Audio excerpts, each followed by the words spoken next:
প্রিয় উপস্থিতি, আমাদের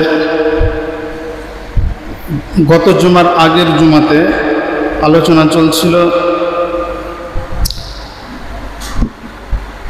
ধারাবাহিক আলোচনা চলছিল। আলোচনার বিষয়বস্তু ছিল বর্তমান যে ইসরায়েল রাষ্ট্র আছে, এই রাষ্ট্রে যারা বসবাস করে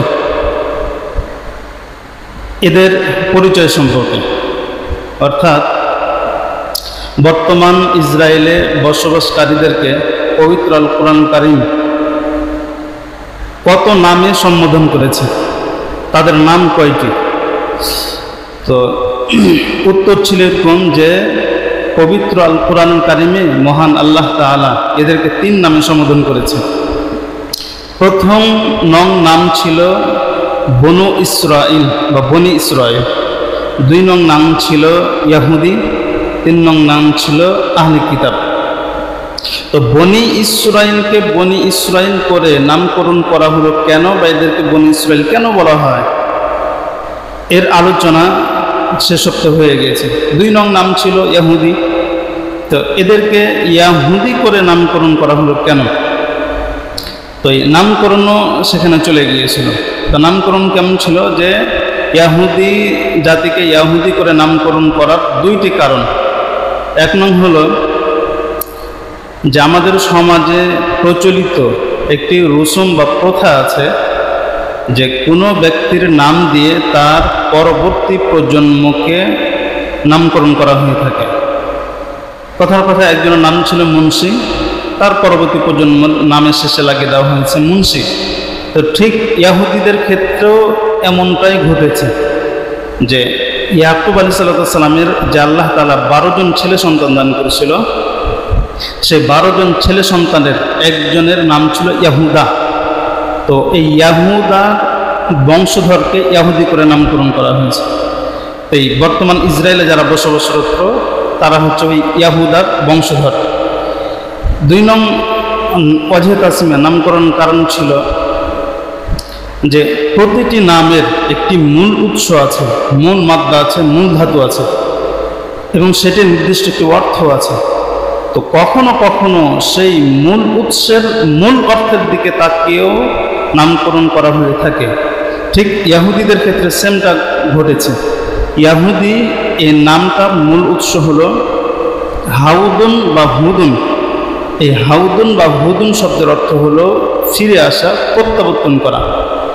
তো যেহেতু এই ইয়াহুদি জাতি এরা মুসা আলাইহিস সালামের কওম, এবং মুসা আলাইহিস সালামের সময় তারা অনেক অপরাধ করেছিল, সেই অপরাধগুলো থেকে তারা আল্লাহর দিকে পরিপূর্ণভাবে ফিরেছিল এবং তওবা করে আল্লাহর দিকে রুজু করেছিল।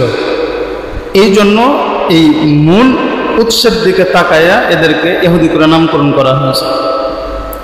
যেমনকি আল্লাহ তাআলা এই কথাটিকে সূরাতুল আরাফের 156 নং আয়াতে বলছে যে মুসা আলাইহিস সালাম সহ সবাই একসাথে বলছে ইন্না হুদনা ইলাইহি, যে নিশ্চয়ই আমরা হে আল্লাহ তোমার দিকে পরিপূর্ণভাবে প্রত্যাবর্তন করলাম, গুনাহ ছেড়ে দিয়ে তোমার দিকে রুজু করলাম, ফিরে আসলাম। তাই মূল উৎসের অর্থের সাথে এদের নামের মিল আছে, তাই এদেরকে ওই মূল উৎসের নাম দিয়ে নামকরণ করা হয়েছে। এখন আমি এই আলোচনাটাও হয়ে গেছিলাম, সেদিন আলোচনা করতে গিয়ে বলেছিলাম যে তারা যে পাপগুলোর থেকে ফেরত আসলো, মুসা আলাইহিস সালামের জামানায় যে পাপগুলো করছিল, এই পাপটা কি পাপ এটা একটু জানার দরকার আছে। এদের পাপ হলো, একটু ভালো করে আমরা খেয়াল করবো তাহলে বুঝতে পারবো। আল্লাহ তাআলা তাদের এই কর্মগুলো পবিত্র আল কোরআন কারীমের মধ্যে বলছে। ফেরাউন এবং তার দলবলকে আল্লাহ তাআলা নীল নদে ডুবিয়ে দেওয়ার পর মুসা আলাইহিস সালাম এবং বনী ইসরাইল এরা সবাই মিশরে বসবাস শুরু করে। তো যখন মিশরে বসবাস শুরু করলো, ঠিক ওই সময় বনী ইসরাইল মুসা আলাইহিস সালামকে বলতেছে যে এখন তো আমরা ফেরাউনের নির্যাতন থেকে নিরাপদ, এখন আমাদের ডিস্টার্ব করার মতন কেউ নেই, তো আমাদেরকে নতুন ধর্ম দেওয়া হোক, নতুন গ্রন্থ দেওয়া হোক, সেই গ্রন্থ অনুযায়ী আমরা আমল করব। তা আপনি আল্লাহ তাআলার কাছে দরখাস্ত করুন যেন আল্লাহ তাআলা নতুন ধর্ম দান করেন।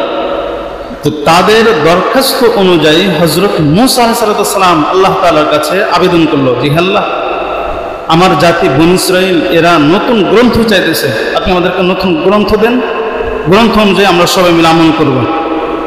তা আল্লাহ তাআলা ওই সময় মূসা আলাইহিস সালামকে বলছে যে ঠিক আছে, আমি নতুন ধর্মীয় গ্রন্থ দিব, তবে শর্ত হলো আগে আপনি আপনার এলাকা অর্থাৎ মিশর ত্যাগ করুন, মিশর ত্যাগ করে তুর পর্বতে যান, সেখানে গিয়ে 30 দিন রোজা রাখবেন। 30 দিন রোজা রাখা শেষ হলে তারপরে আমি ধর্মীয় গ্রন্থ দান করব। তো ওই সময় মূসা আলাইহিস সালাম আল্লাহর এই আদেশ পেয়ে তুর পর্বতে গেলেন এবং যাওয়ার আগ দিয়ে উনি তার কওমকে বলছে আমি 30 দিন পরে আসব। তো এবার বর্ণনা করা 30 দিন পরে আসব। তো যখন 30 দিন শেষ হলো তখন ওই সময় মূসা আলাইহিস সালাম রোজা ভেঙে দিলেন, রোজা রাখা বন্ধ করে দিলেন। তো আল্লাহ তাআলার কাছে এটা পছন্দ লাগে না, যদিও 30 দিন পূর্ণ হয়ে গেছে, কিন্তু রোজা ভাঙা দরকার ছিল আল্লাহর অনুমতি সাপেক্ষে, কিন্তু আল্লাহর অনুমতি ছাড়াই ভেঙে দিল রোজা। তখন ওই সময় আল্লাহ তাআলা বলতেছে যে আপনি আবার 10 দিন রোজা রাখুন। তাহলে 30 দিন আর 10 দিন কয়দিন হলো? 40 দিন। বলছে আপনি 40 দিন রোজা রাখবেন এবং 40 দিন খুব জিকির আজকার করবেন, এরপরে আমি ধর্মীয় গ্রন্থ দান করব। তো আল্লাহ তাআলা এই কথাগুলোকে সূরাতুল আরাফের 142 নং আয়াতে বলছেন। এই কথাটি আল্লাহ তাআলা বলতেছেন وَوَعَدْنَا مُوسَى 30 لَيْلَةً وَأَتْمَمْنَاهَا بِعَشْرٍ فَتَمَّ مِيقَاتُ رَبِّهِ 40 لَيْلَةً وَوَعَدْنَا مُوسَى এবং আমি ওয়াদা করেছিলাম মূসা আলাইহিস সালামের সাথে 30 লাইলা 30 রাত্রির, ওয়াতমামনাহা বিআশরিন এবং আমি সেই 30 রাত্রিকে পূর্ণ করেছিলাম তার সাথে আরো 10 রাত্রি যোগ করে 10 দিন যোগ করে। ফাতাম্মা মিকাতু রাব্বিহি 40 লাইলা। সুতরাং আল্লাহ তাআলার নির্ধারিত মেয়াদটি পূর্ণতা পেয়েছিল 40 দিন 40 রাত্রিতে। তো এই আয়াতের মধ্যে ওই কথাটিকে আল্লাহ তাআলা বলছে যে প্রথমে 30 দিন, তারপরে আরো 10 দিন যোগ করে 40 দিন। এখানে আমাদের জন্য অনেক কিছু শিক্ষণীয় বিষয় আছে। প্রথম কথা হলো যে আল্লাহ তাআলা 30 দিনের পরে 10 দিন কেন যোগ করলেন? তার উত্তর হলো যে মূসা আলাইহিস সালাম যখন রোজা রেখেছিলেন, রোজাদারের মুখের গন্ধ যদিও মানুষদের কাছে এটা অনেক কষ্টদায়ক, কিন্তু আল্লাহ তাআলার কাছে খুব প্রিয়। তো এই যে প্রিয়ত্বটা রোজা ভাঙার সাথে সাথে শেষ হয়ে গিয়েছিল। আল্লাহ তাআলা বলছে যে আপনি আবার রোজা রাখুন, মুখের গন্ধটা আবার ফেরত আসুক, তাহলে আমার কাছাকাছি আসতে পারবেন, আমি বিধান দান করব। এর থেকে বোঝা গেল যে যখন কেউ আল্লাহ তাআলার কাছ থেকে কোনো জিনিস নিতে চাইবে, তখন সে আল্লাহর যতটা কাছাকাছি আছে তার চাইতে আরো বেশি কাছাকাছি যেতে হবে। বেশি কাছাকাছি কিভাবে যাবে? রোজার মাধ্যমে। তাহলে আমাদের আল্লাহর কাছ থেকে কোনো জিনিস চাইতে গেলে, ব্যবসায় আমি লাভ চাচ্ছি, অথবা আমি ভালো স্ত্রী চাচ্ছি, সন্তান চাচ্ছি, বা যে কোনো জিনিস আমার কর্মক্ষেত্রে আমি আমার পজিশনটা আর একটু উপরে চাচ্ছি, প্রমোশন চাচ্ছি, এই সব ক্ষেত্রে একই কথা যে সে যেই জায়গাতে আছে এবং আল্লাহর যতটা প্রিয় আছে তার চাইতে বেশি প্রিয় হতে হবে। এটা বোঝা গেল। আল্লাহ তাআলা প্রতিটি নবীকে নবুয়ত দান করার আগে আল্লাহ তাআলা তার ধ্যানে মগ্ন করাইছেন, মগ্ন করায় খুব কাছাকাছি নিয়ে আসার পরে আল্লাহ তাআলা নবুয়ত দান করছে। হযরত মূসা আলাইহিস সালামকে আল্লাহ তাআলা তাওরাত শরীফ যখন দিয়েছে, 40 দিন লোকালয় থেকে নির্জনে নিয়ে গেছে, যে বলছে রোজা রাখেন, ধ্যানে মগ্ন থাকেন, আমার কাছাকাছি আসেন, আমি তারপরে আপনাকে তাওরাত দান করব। রাসূল আকরাম সাল্লাল্লাহু আলাইহি ওয়াসাল্লামকে যখন নবুয়ত দান করছে, বুখারী শরীফের কিতাবুল ওহীতে শুরুতে হাদিস আছে যে আল্লাহর রাসূলকে আল্লাহ তাআলা ইশারা দিয়েছে। সেই ইশারা পেয়ে আল্লাহর রাসূল 6 মাস ধরে গারে হেরাতে গিয়ে একাকী জীবনযাপন করছে। 6 মাস নবুয়ত লাভ করার আগে। যারা হজে গিয়েছেন তারা জানেন যে গারে হেরা বা জাবাল নূর যেটিকে বলা হয়, কত উঁচু। আমরা যখন নিচ থেকে উপর দিকে তাকাই তো মানুষগুলোকে যে এরকম মনে হয় এদের এতটুকু। এখন তো সিঁড়ি করে দেওয়া হয়েছে, তখন কিন্তু সিঁড়ি ছিল না। তা আল্লাহর রসুল এই জায়গাতে গিয়ে 6 মাস ছিলেন নবুয়ত লাভের আগে। কারণ আল্লাহর রসুল নবুয়ত লাভ করার আগে যে পরিমাণ কাছাকাছি ছিল তার চেয়ে আরও বেশি কাছাকাছি দরকার ছিল, যে আল্লাহ তাআলা জ্ঞানে মুক্ত করেছে। তাহলে আমাদের এই জায়গা থেকে আমরা শিক্ষা পেলাম যে কোনো জিনিস চাইলে ধৈর্যের সাথে আল্লাহ তাআলা খুব কাছাকাছি আগে যেতে হবে, তারপরে ওই জিনিস যেটা আমি চাইবো সেটা আল্লাহ তাআলা আমাকে দান করবে। আচ্ছা, এটা একটা শিক্ষা। আর একটা শিক্ষা হলো আল্লাহ তাআলার প্রথম টার্গেটই ছিল যে 40 দিন রোজা রাখাবে। তো যদি 40 দিনে রোজা রাখা আল্লাহ তাআলার ফয়সালা এমনই হয়ে থাকে, তাহলে প্রথমে আদেশ দিতেন যে আপনি 40 দিন রোজা রাখেন, আগে 30 দিন, তারপর কয়দিন, 10 দিন যোগ করলেন, 40 দিন। এর থেকে কি বোঝা গেল? এর থেকে বোঝা গেল যে যখন আমরা কাউকে কোনো কাজের দায়িত্ব দিব, তখন সেই দায়িত্বের যদি বেশি পরিমাণ থাকে তাহলে কম পরিমাণ দিয়ে শুরু করব। আগে কম পরিমাণ, স্টেপ বাই স্টেপ পরিমাণটা বাড়িয়ে দেওয়া, একবারেই বেশি পরিমাণ চাপিয়ে না দেওয়া। আমার কর্মচারী আছে, আমার কর্মচারীদেরকে আমি একবারে বেশি কাজ চাপিয়ে দিব না, বরং কম কাজ।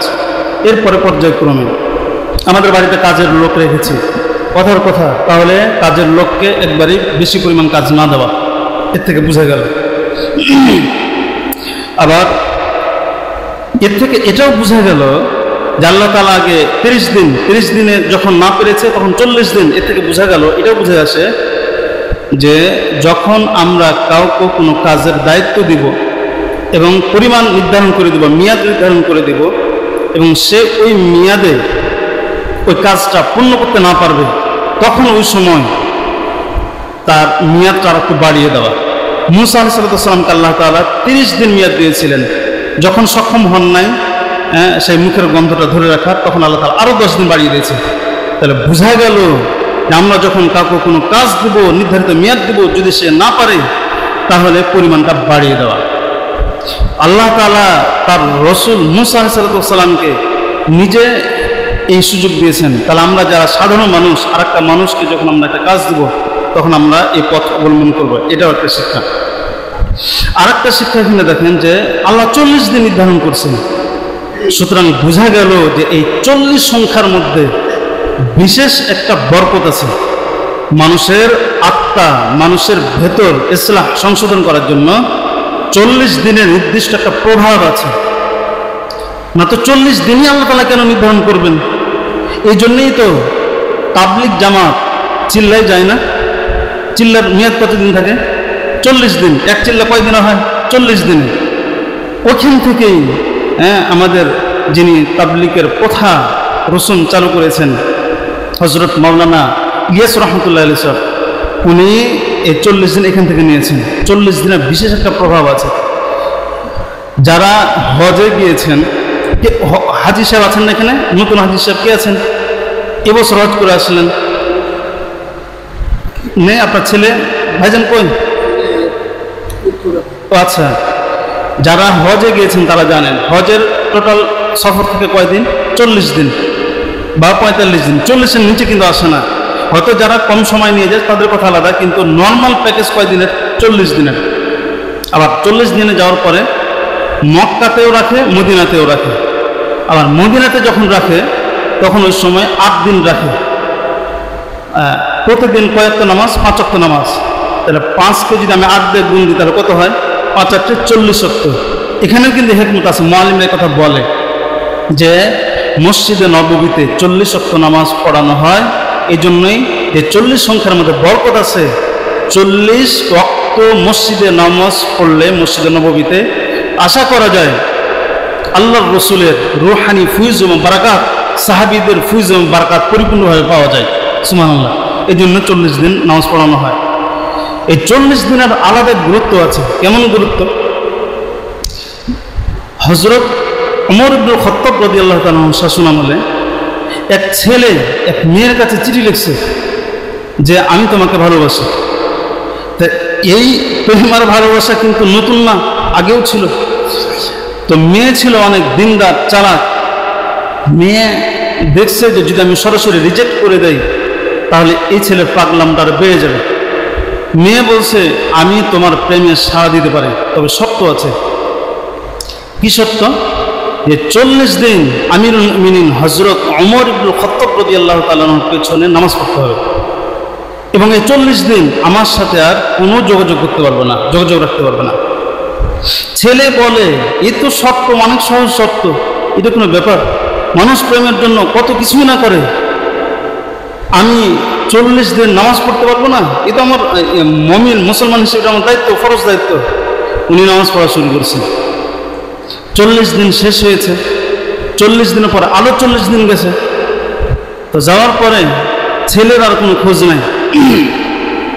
এবার মেয়ে ছেলের কাছে চিঠি লিখছে যে আমার প্রেমিক, আমি তোমাকে টাইম দিলাম 40 দিন, 40 দিন টাইম তো ওভার হয়ে গেছে, কই তুমি তো আর আমার খোঁজ নিলে না। এবার ছেলে মেয়েকে চিঠি লিখছে যে আমি এতদিন দুনিয়ার যে মাসুক, দুনিয়ার যে প্রেম পাত্র, এর পিছনে দৌড়াইছি, তুমি হচ্ছ ক্ষণস্থায়ী, তোমার কোনো ভিত্তি নাই, আজ আছো তুমি কাল থাকবে না। কিন্তু আমি যখন আমিরুল মুমিনিনের পিছনে 40 দিন তাকবীরে উলার সাথে নামাজ পড়েছি, তখন ওই সময় নামাজের মাধ্যমে আমি আমার প্রিয় প্রেম পাত্র আল্লাহ তাআলাকে খুঁজে পেয়েছি। সুবহানাল্লাহ। ছেলে বলে তোমার প্রেম কি প্রেম? আমি আল্লাহ তাআলার প্রেম পেয়েছি, আমার ভেতরে শুধু আল্লাহ আল্লাহ করে, তোমার মতন এত অস্থায়ী প্রেমিকা আমার দরকার নাই, স্থায়ী মাশুকের দরকার আছে। তাহলে এখানে এই যে ছেলেটা প্রেমের মতন এত বড় এক পাপ থেকে সে ফেরত আসলো, কেন আসলো? নামাজের মাধ্যমে আসে। এই নামাজটা কতদিন ছিল? 40 দিন। সুতরাং এর থেকে বুঝে আসে যে 40 দিন এই যে সংখ্যা, এই সংখ্যাটার বিশেষ এক প্রভাব আছে। এই জন্যই তো তাবলীগ জামাতে যারা যায়, অনেক ছেলে আছে দিনে 1 প্যাকেট সিগারেট লাগে, হ্যাঁ, তার পাপের কোনো শেষ নাই, নামাজের কোনো খোঁজ ছিল না। কিন্তু যখন সে চিল্লাতে গেছে, এক চিল্লা দেওয়ার পর তার সব চেঞ্জ। মুখে দাড়ি ছিল না, দাড়ি রেখে দিয়েছে।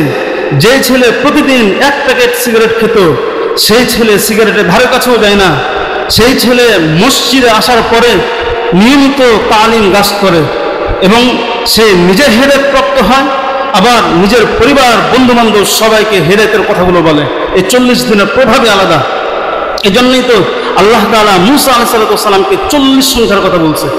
সুতরাং এর থেকে আমাদের বুঝে আসে কোনো একটা কিছু করতে গেলে তাকে একটু টাইম দেওয়া, এবং তাকে একটু সুযোগ দেওয়া, এবং মেয়াদটা একটু বাড়ানো, এবং কমাস কম যেন 40 দিনটা হয়।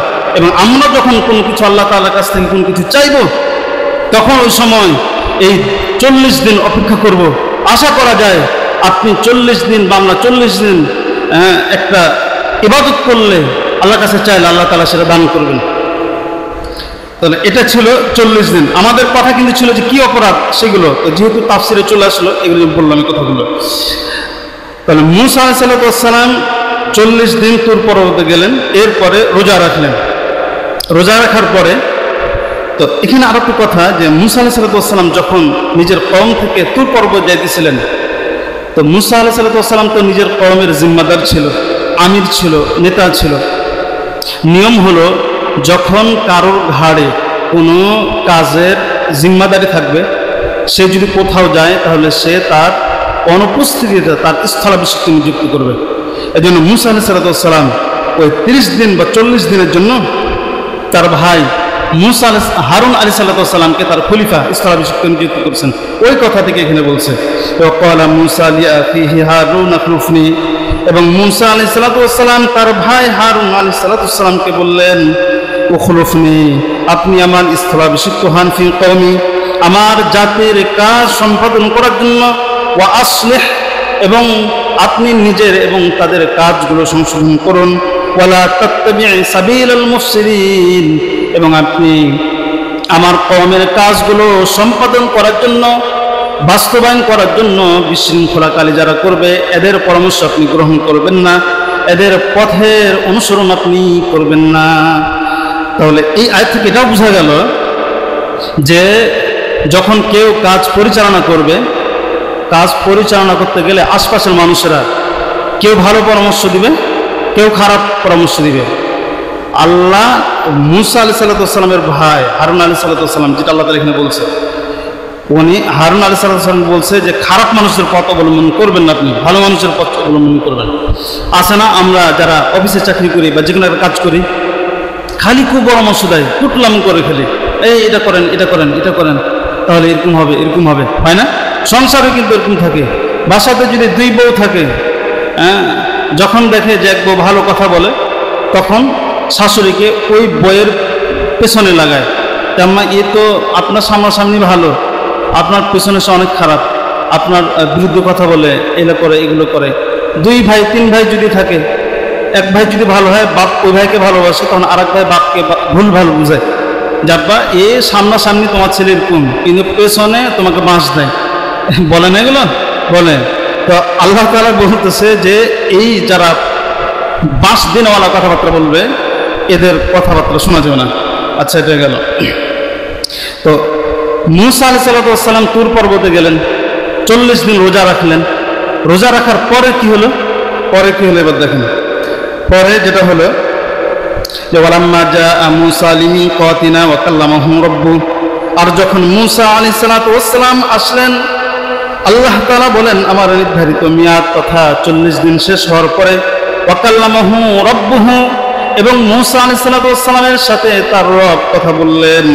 ক্বালা রব্বি আরনি আনজুর ইলাইক, তখন মুসা আলাইহিস সালাম বলেন, হে আমার প্রতিপালক, আপনি আমাকে দেখান, আমি আপনাকে দেখতে চাই। মুসা আলাইহিস সালাম 40 দিন রোজা রাখার পরে যখন আল্লাহ তাআলাকে বললেন, হে আল্লাহ, আমি তো 40 দিন রোজা রাখলাম, এবার আমাকে ধর্মীয় গ্রন্থ দান করুন। তখন মুসা আলাইহিস সালামের সাথে আল্লাহ যখন কথা বললেন, তখন মুসা আলাইহিস সালাম বলেন, হে আল্লাহ, তওরাত শরীফ দেখার পূর্বে আপনি আপনার জাত মুবারক আমাকে একবার দেখান। যখন মুসা আলাইহিস সালাম আল্লাহ তাআলাকে দেখার দাবি করেন, তখন আল্লাহ তাআলা বলেন, লান তারানি, কখনোই আপনি এই পৃথিবীতে আমাকে দেখতে পাবেন না, কারণ আপনি একজন মানুষ, আর আমি মানুষকে এমন ক্ষমতা দিয়ে তৈরি করি নাই যেই ক্ষমতা বলে আমি আল্লাহ তাআলাকে দুনিয়াতে সে দেখতে পাবে, তবে হ্যাঁ পরকালে আমাকে দেখতে পাবে। মুসা আলাইহিস সালাম আল্লাহ তাআলাকে বলতেছে যে হে আল্লাহ, আপনি আমাকে দেখান। আল্লাহ তাআলা বলতেছে যে আপনি তো আমাকে দেখতে পারবেন না। মুসা আলাইহিস সালাম বলেন যে না, আমার দেখাই লাগবে, আমার খুব মন চায়। তো সান্ত্বনা দেওয়ার জন্য আল্লাহ তাআলা মুসা আলাইহিস সালামকে বলতেছেন, ঠিক আছে,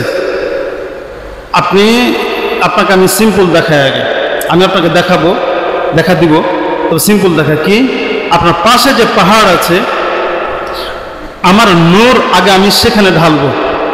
পাহাড় যদি ঠিক থাকে তাহলে আপনি আমাকে দেখতে পারবেন, পাহাড় যদি ঠিক না থাকে তাহলে আপনি দেখতে পারবেন না। কারণ পাহাড় একজন মানুষের চাইতে বেশি মজবুত এবং শক্তিশালী। তা আমার নূর যদি পাহাড় সহ্য করতে পারে তাহলে আপনি সহ্য করতে পারবেন, আর যদি না সহ্য করতে পারে তাহলে আপনি দেখতে পারবেন না। কারণ আপনার চাইতে মজবুতটাই সহ্য করতে পারবেন, আপনি কেমনে সহ্য করবেন? তা আল্লাহ তাআলা ওই কথাটিকে এখানে বলতেছে যে ওয়ালাকিন উনজুর ইলাল জাবালে, কিন্তু আপনি দেখুন, লক্ষ্য করুন পাহাড়ের দিকে, ফাইন ইস্তাকাররা মাকানাহু ফাসাওফা তারানি, যদি সেই পাহাড় তার স্থানে স্থির থাকে, ফাসাওফা তারানি, তাহলে আপনি আমাকে দেখতে পারবেন। ফালাম্মা তাজাল্লা রাব্বুহু লিল জাবালি জাআলাহু দাক্কান ওয়া কাররা মূসা সাইকা, তো যখন তাজাল্লা রাব্বুহু, তার রব মূসা আলাইহিস সালামের রব তার নূরটিকে প্রকাশ করলেন পাহাড়ের উপর, জাআলাহু দাক্কা, তখন আল্লাহ তাআলার ওই নূর পাহাড়টিকে সমতল মাটিতে রূপান্তর করে দিল। সুবহানাল্লাহ। রিওয়ায়াতের মধ্যে পাওয়া যায়, যখন আল্লাহ তাআলা তার নূর, সত্তাগত যে সৌন্দর্যতা, যেই আলো যখন পাহাড়ে ফেলেছে, সে পাহাড় বালু যেভাবে ঝরে ঝরে পড়ে না, সেভাবে পাহাড় বালুর মতন হয়ে ঝরে ঝরে মাটিতে সমতল হয়ে গেছে। সুবহানাল্লাহ। কি পরিমাণ আল্লাহ তাআলার সৌন্দর্যতা! রিওয়ায়াতের মধ্যে আছে, মুসলিম শরীফের 179 নং আয়াতের মধ্যে আল্লাহ তাআলার সৌন্দর্যতা কেমন। আল্লাহ তাআলা আল্লাহ রাসূল বলে যে হিজাবুহুন নূর, আল্লাহ তাআলার এবং এই যে মাখলুক সৃষ্টি জগৎ, এই দুইটার মাঝখানে আল্লাহ তাআলা পর্দা দিয়ে রেখেছে। সে পর্দাটা কি? সে পর্দাটা হলো নূর, আলো। ওয়াফি রিওয়ায়াতি আবি বকরিন আন-নারু, আরেকটা হাদিসের মধ্যে আছে যে আল্লাহ তাআলা এবং মানুষ এদের মাঝে প্রতিবন্ধক করে রেখেছে আগুন দিয়া। আল্লাহ রাসূল এই কথা বলছে যে লাউ কাশাফাহু, যদি আল্লাহ তাআলা তার ওই পর্দা এবং প্রতিবন্ধক জিনিস আগুন বা নূরকে সরায় দেয়, লা আহরাকাত সুবহাতু ওয়াজহিহি মান তাহা ইলাইহি বাসারুহু মিন খালকিহি, তাহলে আল্লাহ তাআলার সেই সৌন্দর্যতা, আল্লাহ তাআলার দৃষ্টির শেষ সীমানা পর্যন্ত যত মাখলুক আছে সবগুলোকে জ্বালিয়ে ছারখার করে দিত। সুবহানাল্লাহ, আল্লাহ তাআলার সৌন্দর্যতা কি পরিমাণ সৌন্দর্যতা! তাহলে এই যে পাহাড়ের ওপর যে সৌন্দর্যতা একটু আলো ফেলেছিল, এটা কিন্তু আল্লাহ তাআলার ওই নূর না, বরং আল্লাহ তাআলা এবং আমাদের মাঝের যে পর্দা আছে ওই পর্দার নূর পাহাড়ে ফেলেছে। কতটুকু ফেলেছে?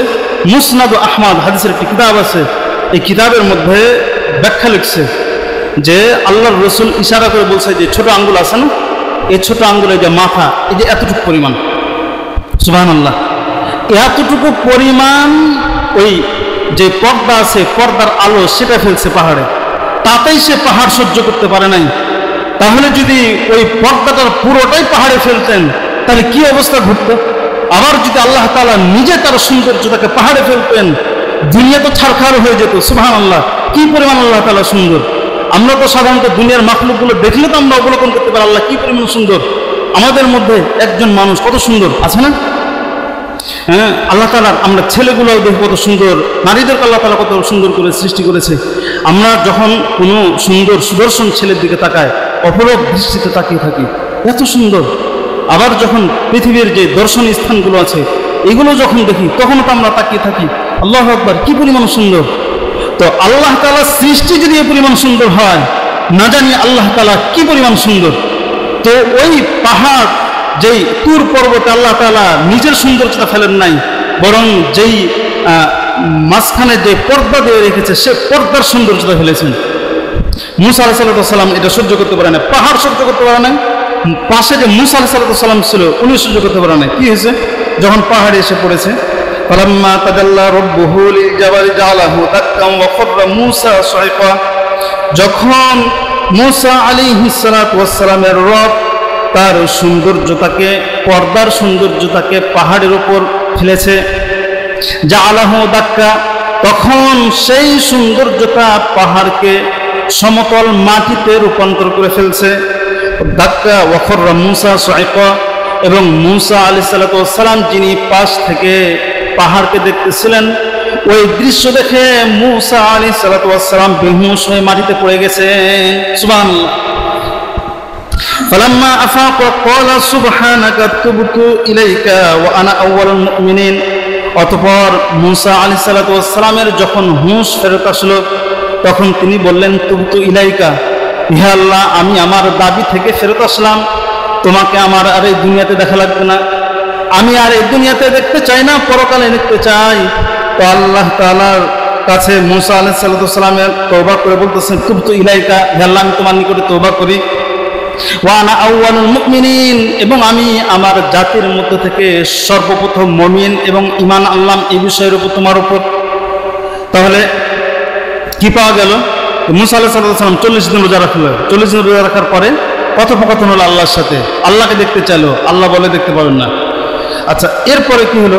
এরপরে আল্লাহ তাআলা মুসা আলাইহিস সালাম বলতেছে, ওয়ালা ইয়া মুসা ইন্নী ইসতাফাইতুকা আলান নাসি বিরিসালাতি ওয়া বিকালামি, আল্লাহ তাআলা মুসা আলাইহিস সালামকে বলেন, হে মুসা, ইন্নী ইসতাফাইতুকা, নিশ্চয় আমি আপনাকে নির্বাচন করেছি, আলান নাসি, এতগুলো মানুষদের মধ্যে, বিরিসালাতি, আমার রিসালাতের জন্য, ওয়া বিকালামি, এবং আমার সাথে কথা বলার জন্য।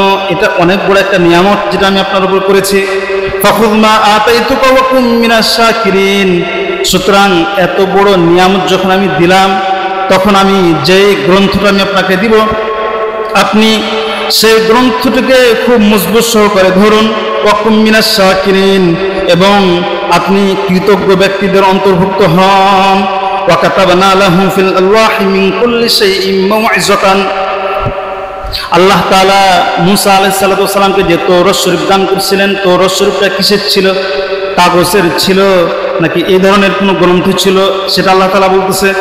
আল্লাহ তাআলা বলেন, ওয়া কাতাবনা লাহু, এবং আমি লিখেছিলাম মুসা আলাইহিস সালামের জন্য ফিল আলওয়াহি কিছু তক্তা, অর্থাৎ তৌরাত শরীফ এরকম ইয়াও ছিল না, কাগজ ছিল না, বরং কিছু তক্তা ছিল, কিছু কাঠ ছিল। সেই কাঠের মধ্যে আমি লিখলাম মিন কুল্লি শাইইন মাউইযাতান, প্রতিটি প্রয়োজনীয় জিনিসের নসিহত, ওয়া তাফসীলাল লিকুল্লি শাইইন, এবং প্রতিটি জরুরি যে বিধিবিধানগুলো আছে সেগুলোর বিস্তারিত, কোনটা হালাল কোনটা হারাম, কোনটা জায়েজ কোনটা ওয়াজিব, কোনটা মুবাহ, কোনটা বৈধ কোনটা অবৈধ, এসবগুলোর বিধিবিধান আমি সেখানে কাঠের উপর লিখলাম। ফাখুযহা বিকুওয়াতিন, আল্লাহর রাসূল মুসা আলাইহিস সালামকে আল্লাহ তাআলা এই তৌরাত শরীফ দেওয়ার পরে বলে যে আপনি এই যে লিখিত যে তক্তাগুলো আছে সেগুলোকে খুব শক্তি সহকারে ধরুন, ওয়া আমরু কওমাকা, এবং আপনি আপনার জাতিকে আদেশ দেন ইয়াকুবু বিআহসানিহা, যেন তারা সেই তক্তাগুলোকে ভালোভাবে ধরে। সাউরিকুম দারুল ফাসিকিন, এবং আমি অচিরে আপনাকে পাপাচার যারা আছে এদের ঘর দেখাবো। আল্লাহ তাআলা এই আয়াতগুলোতে মুসা আলাইহিস সালামকে তৌরাত যে দিলেন সেই তৌরাতটা কি ছিল, কোন ধরনের ছিল সেটা বলছে, আবার তার মধ্যে কি কি আছে সেটা বলছে। যে তৌরাতের মধ্যে আছে সব জিনিসের বিধিবিধান খুব বিস্তারিতভাবে লেখা আছে, এবং নসিহত জাতির যে কল্যাণ হবে যে কাজগুলোতে সেগুলো লেখা আছে। এরপরে মুসা আলাইহিস সালামকে আল্লাহ বলছে আপনি ভালোভাবে আমল করবেন, আপনার জাতিকেও বলবেন যেন তারা ভালোভাবে আমল করে।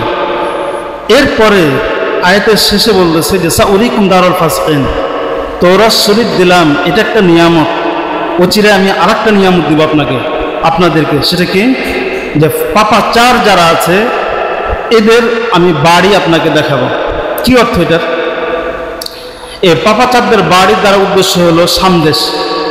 আমরা সামদেশ আলোচনা করলাম না, ইসরায়েল, ফিলিস্তিন, জর্দান, লেবানন, এসবগুলোকে সামদেশ বলে। তো আল্লাহ তাআলা মুসা আলাইহিস সালাম বলে এই সামদেশ আমি দেখাবো, কারণ এই সামদেশে তৎকালীন সময়ের যারা সবচেয়ে খারাপ ব্যক্তি, আমালিকা জাতি, এই জাতিরা এখানে বসবাস করত। তো আল্লাহ তাআলা মুসা আলাইহিস সালামকে বলেন যে আপনি তৌরাত শরীফ নিয়ে যান, আর এই সামদেশ আমি আপনাকে দেখাবো, অর্থাৎ যুদ্ধ ফরজ করব, যুদ্ধের মাধ্যমে আপনার বিজয় লাভ করবেন, এবং সেটা আপনারা কি করবেন, আপনাদের আয়ত্তে আসবে, এটা বুঝাইছে। তাহলে আমরা এই আলোচনাটুকু দ্বারা কি বুঝলাম, যে মুসা আলাইহিস সালাম এবং বনি ইসরাইল এরা সবাই কোথায় বসবাস শুরু করলো? মিশরে বসবাস যখন শুরু করলো তখন বনি ইসরাইল মুসা আলাইহিস সালামকে বলছে যে আপনি আল্লাহর কাছ থেকে একটা নতুন শরীয়ত নিয়ে আসেন, সেই শরীয়ত অনুযায়ী আমল করব। আল্লাহর কাছে মুসা আলাইহিস সালাম দরখাস্ত করলেন। আল্লাহ মুসা আলাইহিস সালামকে বলছে যে আমি নতুন শরীয়ত দিব, তার আগে আপনি যে পরিমাণ আমার প্রিয় আছেন তার চেয়ে বেশি প্রিয় হন। কিভাবে? আপনি 30 দিন বা 40 দিন রোজা রাখুন এবং আমার ধ্যানে মগ্ন থাকুন। 40 দিন রোজা রাখা শেষ হলো তুর পর্বতে গিয়ে। এরপরে কথোপকথন শুরু হলো। তো কথোপকথনের পর আল্লাহ তাআলা তৌরাত দিলেন। তৌরাতটা কাগজের লেখা ছিল না, সাধারণত আমরা ওই যে কাঠগুলো দেখি, ছোট ছোট কাঠ, এই কাঠগুলো ছিল, সেই কাঠগুলোতে তৌরাত শরীফ আল্লাহ তাআলা লিখে দিলেন। এরপরে কি হলো? এরপরে আমরা যেহেতু সময় শেষ, আমরা সামনের সপ্তাহে আলোচনা করবো ইনশাল্লাহ। আজকে আলোচনা আমাদের এ পর্যন্তই। তাহলে আমরা কোন পর্যায়ে থাকলাম? তৌরাত শরীফ যে মুসা আলাইহিস সালামকে আল্লাহ তাআলা দিলেন, এ পর্যায়ে থাকলাম। আমাদের মূল কথা স্মরণ রাখতে হবে যে আমরা এগুলো কেন জানছি। ওই যে মুসা আলাইহিস সালামের জাতি অনেক বড় পাপ করছিল, পাপ করার পর আল্লাহর কাছে তওবা করেছিল। এমন কথা হলো যে কি পাপ, তো এই যে কথাগুলোর সাথে পাপগুলো আসলে জড়িত। তাহলে সামনের সাথে আলোচনা করবো ইনশাল্লাহ। আল্লাহ তাআলা আজকে যে আমরা আলোচনাগুলো শুনলাম সেগুলোর ওপর পরিপূর্ণভাবে আমল করার তৌফিক দান করুন, আমিন। এবং যে শিক্ষাগুলো আমরা পেলাম এই তাফসীর থেকে, সেই শিক্ষাগুলোর ওপর পরিপূর্ণভাবে আমল করার তৌফিক দান করুন, আমিন। আমরা অবশ্যই এগুলো খেয়াল করব। আমরা যে কোনো জিনিস চাইতে গেলে তাড়াহুড়া করব না। আমাদের অনেকেরই স্বভাব এরকম, একটু বিপদে পড়লাম, একবার নামাজ পড়ে একটু দোয়া করলো, হইল না, অস্থির হয়ে যায়, আল্লাহ আমাকে দিল না, আল্লাহ আমাকে দিল না। নবীরা এত কষ্ট করে এতদিন অপেক্ষা করতে পারলো, আমরা অপেক্ষা করতে পারবো না? আমাদের উঠতে বসতে সবসময় গুনাহ, আমাদের তো আরও বেশি আল্লাহকে ডাকা উচিত। সুতরাং আমরা ধৈর্য হারা হব না। আমরা আবার আমাদের স্ত্রী যারা আছে, অনেক সময় নতুন মানুষ বাপের বাড়িতে কোনো কাজ করতে পারে নাই, কোনো দিন করে নাই, আপনার বাড়িতে আসলো, আসার পরে কাজে একটু ত্রুটি হলো, আপনি খোঁটা দেওয়া শুরু করলেন। হ্যাঁ, কী শিখাইছে বাপ মা তুলে কথা বলা শুরু করলেন। আপনি হাসবেন, আপনিও বলেন, হ্যাঁ, আপনার পরিবারের লোকজনও বলেন, হ্যাঁ, আপনার বাপও বলে, মাও বলে, বোনরা থাকলে তারাও বলে। এটা কিন্তু ঠিক না। একটা নতুন মানুষ আপনার পরিবারে আসলো, তাকে সুযোগ দেওয়া উচিত, সে কাজটা ধীরে ধীরে শিখবে। আপনি ভালোভাবে তাকে বলেন। আল্লাহর রসুল মুসা আলাইহিস সালামকে সুযোগ দিতে পারলে, সৃষ্টিকর্তা তার সৃষ্টিজীবকে সুযোগ দিতে পারলে, আমরা সৃষ্টিজীবরা আর এক সৃষ্টিজীবকে সুযোগ দিতে পারবো না? বলেন। এই জন্য সুযোগ দেওয়া উচিত। আপনি একটা ফ্যাক্টরির মালিক বা একটা দোকানের মালিক, কর্মচারী রেখেছেন, নতুন মানুষ, আপনি তার সাথে দমকদমি করতেছেন, এটা ঠিক না। সুযোগ দেওয়া উচিত এবং খুব নম্রতার সাথে কথা বলা উচিত। এই জিনিসগুলো আমরা খেয়াল করি, এগুলো আমরা ভুল করি।